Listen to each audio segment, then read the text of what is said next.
Hello everyone, আসসালামু আলাইকুম। এই মুহূর্তে আপনারা ভিডিওতে যে বাসগুলো দেখতে পাচ্ছেন এই বাসগুলো কিন্তু প্রায় রয়্যাল কোচের ইসুজু মডেলের কিছু বাস, এমনকি এই বাসগুলো প্রায় এই জায়গাতে 17 বছরেরও অধিক সময় ধরে কিন্তু পড়ে রয়েছে। না বাসগুলো সার্ভিস দিচ্ছে, না বাসগুলোকে রিপেয়ারিং করে আবারও পুনরায় সার্ভিসের আওতায় আনা হবে। যেখানে এক একটি বাসের মূল্য হিসাব করলে দেখা যায় 80 থেকে 90 লাখ টাকারও অনেক বেশি। সেখানে রয়্যাল কোচের ইসুজু মডেলের প্রায় 6 ইউনিটের মতো বাস কিন্তু অলরেডি ডেড বডি হয়ে পড়ে রয়েছে। এমনকি এই বাসগুলো যে কোনো আনকমন ব্র্যান্ডের গাড়ি এমনটিও কিন্তু না, সবগুলো বাসে কিন্তু ইসুজু, আর ইসুজু কিন্তু একটি জাপানিজ ব্র্যান্ড। আর ইসুজু LT 1333 এই মডেলের বাসগুলি কিন্তু বর্তমানে কিন্তু এই অবস্থায় রয়েছে আমাদের দেশে। বাংলাদেশে এই ইসুজু ব্র্যান্ডের বাসগুলোর যাত্রা শুরু হয় সর্বপ্রথম 1980 সালের শেষের দিকে। সেই সময় নোয়াখালীর লাল সবুজ পরিবহন, এমনকি উত্তরবঙ্গের SB সুপার ডিলাক্স, কুমিল্লার এশিয়া এয়ারকন, রয়্যাল কোচের মতো বড় বড় ব্র্যান্ডের বাসগুলো কিন্তু এই মডেলের বাসগুলো দিয়ে সার্ভিস দিয়ে থাকতো। এমনকি 1980 সাল থেকে বর্তমানে 2023 সাল পর্যন্ত ইসুজু ব্র্যান্ডের অনেকগুলো মডেলই বাংলাদেশের বাস মালিকরা সার্ভিস দিয়ে যাচ্ছে, যার ভিতরে ইসুজু MT, ইসুজু LT এবং ইসুজু FTR, এবং যার মধ্যে কিন্তু ইসুজু LT 133 এবং ইসুজু LT 134 ছিল সম্পূর্ণ রিয়ার ইঞ্জিন বাস, অর্থাৎ এই বাসগুলোর ইঞ্জিনের পজিশন কিন্তু ঠিক পিছনের সাইডে হয়ে থাকে।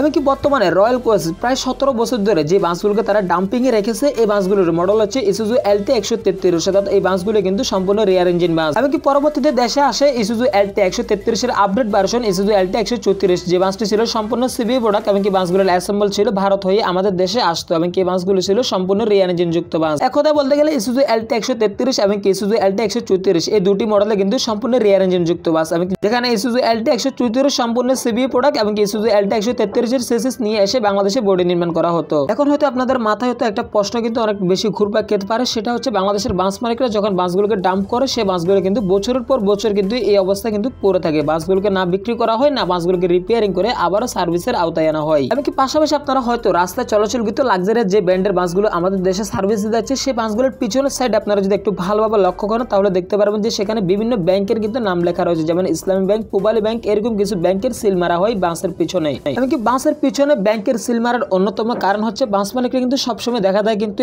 এত টাকা অ্যামাউন্ট খরচ করে কিন্তু তারা কিন্তু বাসগুলো কিন্তু কিনতে পারে না, ব্যাংকের লোন নিয়ে, ব্যাংকের সাহায্য নিয়ে কিন্তু তারা কিন্তু বাসগুলো রাস্তায় নামিয়ে থাকে।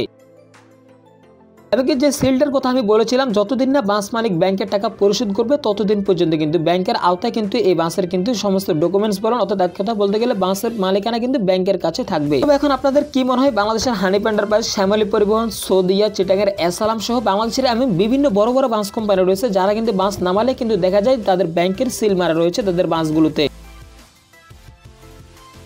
যেখানে চাইলে বাংলাদেশের বাস মালিকরা বাংলাদেশের ব্যাংকগুলোকে কিন্তু কোটি কোটি টাকার উপরে কিন্তু ব্যাংকে লোন দিতে পারে বাস মালিকরা, সেখানে কিন্তু উল্টো বাস মালিকরা কিন্তু ব্যাংক থেকে লোন নিয়ে রাখে। তো যদিও আর কি এগুলা কিন্তু অনেকটাই বেশি কিন্তু সিক্রেট বিষয়, এই সমস্ত কথা কিন্তু ভিডিওতে বলা যায় না, তারপর আমি আপনাদেরকে ছোট্ট করে বলে দিচ্ছি। অর্থাৎ এক কথা বলতে গেলে দুদককে হিসাব দেখানোর জন্য আর কি বাস মালিকরা এই সমস্ত বাসগুলোকে কিন্তু তালিকাভুক্ত করা হয়। অর্থাৎ হ্যাঁ, এটা সত্য যে রয়্যাল কোচ এই ইসুজু ব্র্যান্ডের বাসগুলো দিয়ে খুব একটা বেশি সুবিধা করতে পারে না। এখন এই বাসগুলোকে চিরস্থায়ী রাখা হচ্ছে আর কি দুদককে হিসাব দেখানোর জন্য। তো এক কথা বলতে গেলে আপনার ইনকাম কত, আপনি সরকারকে কত ভ্যাট দিচ্ছেন, আপনার ইনকাম সোর্স কি, এই সমস্ত বিষয় দেখানোর জন্য বাসগুলোকে চিরস্থায়ী রাখা হয়। তো দেশের ট্রান্সপোর্ট রিলেটিভ যে কোনো তথ্য জানতে অবশ্যই আমাদের RS বাস লাভার চ্যানেলটি সাবস্ক্রাইব করে পাশে থাকবেন। ধন্যবাদ।